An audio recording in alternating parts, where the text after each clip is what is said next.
அனைவருக்கும் வணக்கம். நாம் திரு அருட்பிரகாச வள்ளலார் பதிப்பித்த கருணை வள்ளல் என்கிற உயர்ந்த ஞானி ஒருவர் இயற்றிய ஒளிவில் ஒடுக்கம் என்கிற ஞான நூல் தொகுப்பை வாசித்துக் கொண்டிருக்கிறோம். இந்நூல் தொகுப்பிலே துறவு என்கிற தலைப்பின் கீழ் உண்மையான துறவை பற்றிய விளக்கங்களை நாம் பார்த்து கொண்டிருக்கிறோம். இன்றைய பதிவிற்கான பாடல்களை பார்க்கலாம். திண்ணில் திமிரில் விடம்பிடித்து தீர்த்துவிடும் பொன்னை நினைக்க பொறாது கான், பின்னை மருந்தாலும் மந்திரத்தாலும் தவிரா பெரும்பாவம் பெண்ணில் பெரிது. இந்த உலகிலே ஆணவத்தின் காரணமாக மனிதன் அடைந்திருக்கும் துன்பங்கள் தான் அதிகம் என்பது ஞானிகளின் கூற்று. இந்த உலகிலே எல்லாவற்றுக்கும் ஆசைப்படக்கூடிய மனிதன் துன்பத்தை உருவாக்கிக் கொள்கிறான். பற்பல விதமான இச்சைகளை அவன் ஏற்படுத்திக் கொள்கிறான். பொன் மீதும் பொருள் மீதும் மண் மீதும் அவன் இச்சை கொள்கிறான். இந்த இச்சைகள் கூட அவனுக்கு அத்துணை பெரிய துன்பத்தை கொடுத்து விடுவது இல்லை. ஆனால் மிகப்பெரிய துன்பம் எங்கிருந்து வருகிறது என்றால் பெண்ணின்பத்திலே அவன் செலுத்தக்கூடிய நாட்டத்தினால் தான் ஏற்படுகிறது.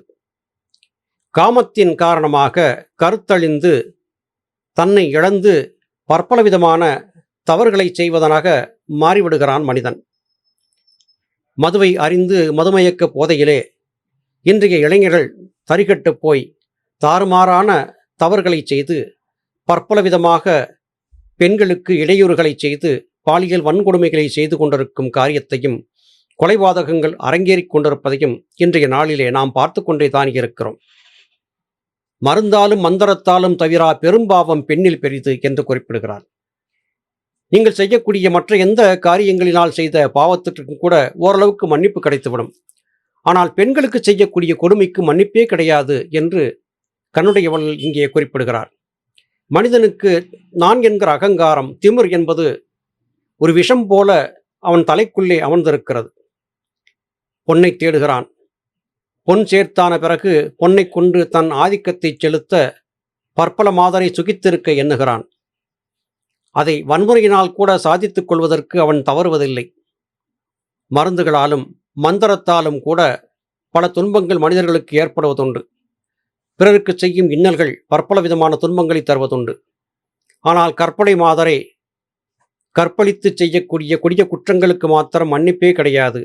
இதைவிட பெரிய பாவம் இங்கே இல்லை என்று கருணை வள்ளல் குறிப்பிடுகிறார். அது மாத்திரமல்ல, ஒரு பெண்ணின் மீது பற்றுதல் வைத்து காமயப்பட்டு கிடக்கக்கூடிய ஒருவன் ஞானத்தை அடைவதற்கான தகுதியை இழந்து விடுகிறான் என்பதும் கருத்தாகிறது. நீங்கள் மற்ற எதை தேடிச் சென்று தேடிக்கொண்ட பாவத்தையும் காட்டிலும் பெண் மோகத்தினால் தேடிக்கொண்ட பாவம் பெரிது என்று குறிப்பிடுகிறார். இங்கே பெண் என்று பொதுவாக சொல்லப்பட்டாலும் கூட காமம் என்கிற வார்த்தையே பொருத்தமாக இருக்கும். காமவயப்பட்டு உங்களை இழந்து விடாதீர்கள் என்று குறிப்பிடுகிறார். ஞானிகள் மகான்களுடைய வார்த்தைகளின் ஆழ்ந்த பொருளை சிந்தித்து சீர்தூக்கி பார்த்தே நாம் உட்கொள்ள வேண்டும் என்பதை இங்கே கவனப்படுத்திக் கொள்ள வேண்டும்.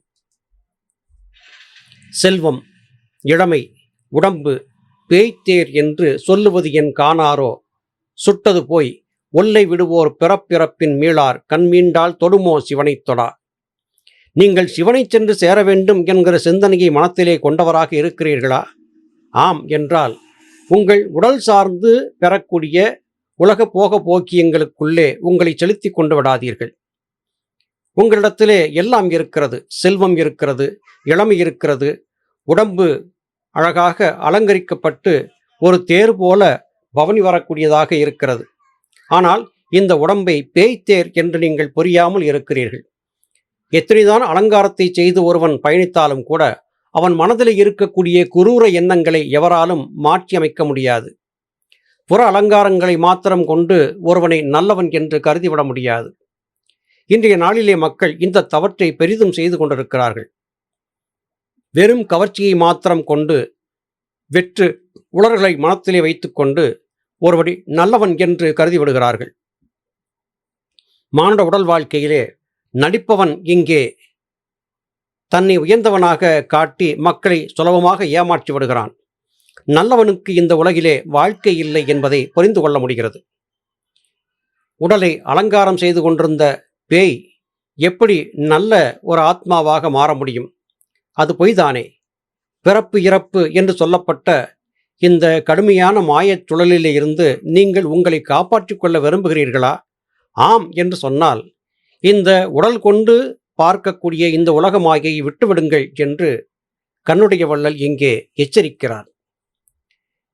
உடலிலே நாட்டத்தை வைத்து எந்த ஒரு காரியத்தையும் செய்யாமல் தலைக்குள்ளே இருக்கும் ஜீவனிலே நாட்டத்தை வைத்து சிவத்தை சென்று சேருவதற்கான காரியத்தை செய்யுங்கள். அப்படி செய்தால் பிறப்பு இறப்பு என்கிற இந்த மாய வலையிலே இருந்து நீங்கள் விடுபட்டுவிட முடியும் என்று குறிப்பிடுகிறார்.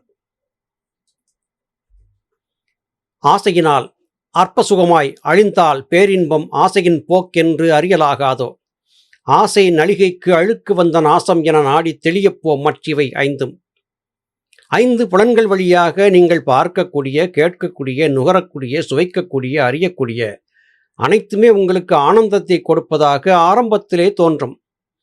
ஆனால் காலப்போக்கிலே இந்த 5 புலன்கள்தான் உங்களை அழிக்க வந்த கொடூர கருவிகள் என்பதை நீங்கள் உணர்ந்து கொள்வீர்கள். எல்லாவற்றுக்கும் எது காரணம்? ஆசையே காரணம்.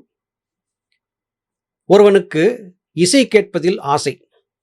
அவன் மனத்திற்கு இகழ்ந்த ஒருவர் இசை பாடக்கூடியவராக இருக்கிறார்.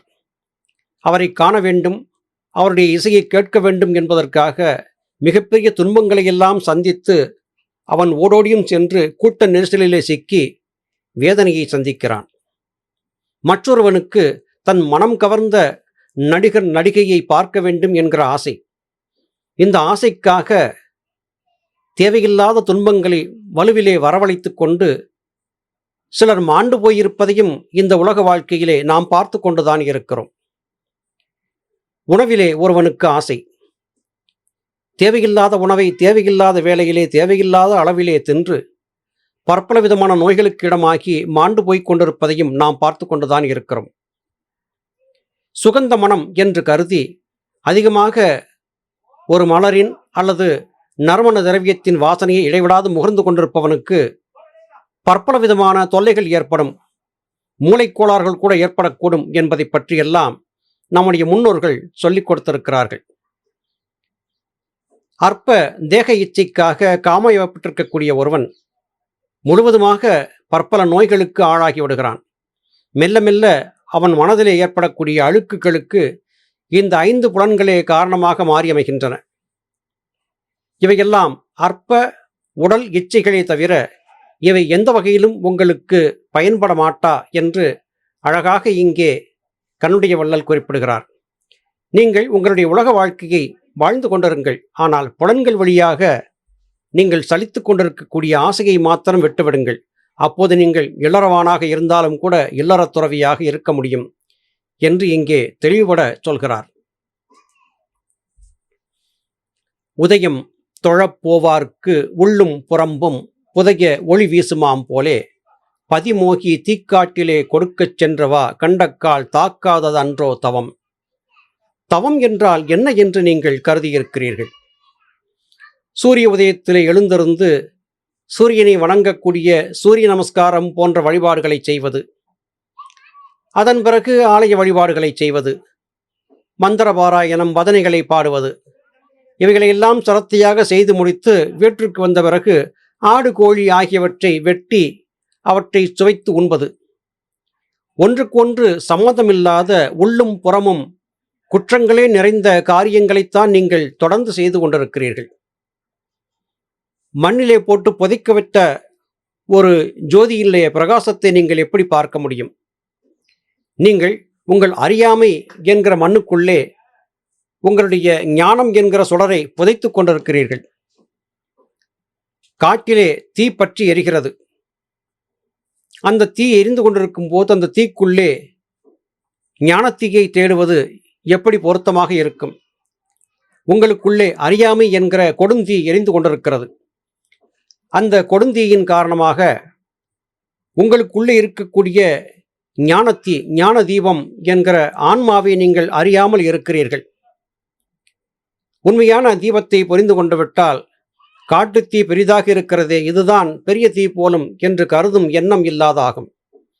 தலைக்குள்ளே இருக்கும் சின்னஞ்சிறிய தீபமாகிய ஆத்மச்சுடர் என்பது சிறிதாக இருந்தாலும் அதன் ஆற்றல் பெரிது. அது 3 கர்மங்களையும் செய்ய வல்லது. படைத்தல், காத்தல், அழித்தல் என்கிற 3ஐயும் செய்ய வல்லது. உங்கள் ஆன்மாதான் சிறப்பானதே தவிர நீங்கள் புரிந்திருப்பதைப் போல இந்த உலகிலே நீங்கள் வெளியிலே பார்க்கக்கூடிய எந்த ஒரு ஜோதியும் ஆத்ம ஜோதிக்கு ஈடாகாது என்பது இப்பாடலின் கருத்தாகிறது. நல்லது சகோதர சகோதரிகளே, மீண்டும் அடுத்த பதிவிலே உங்களை சந்திக்கிறேன். அதுவரையிலும் நன்றி, வணக்கம்.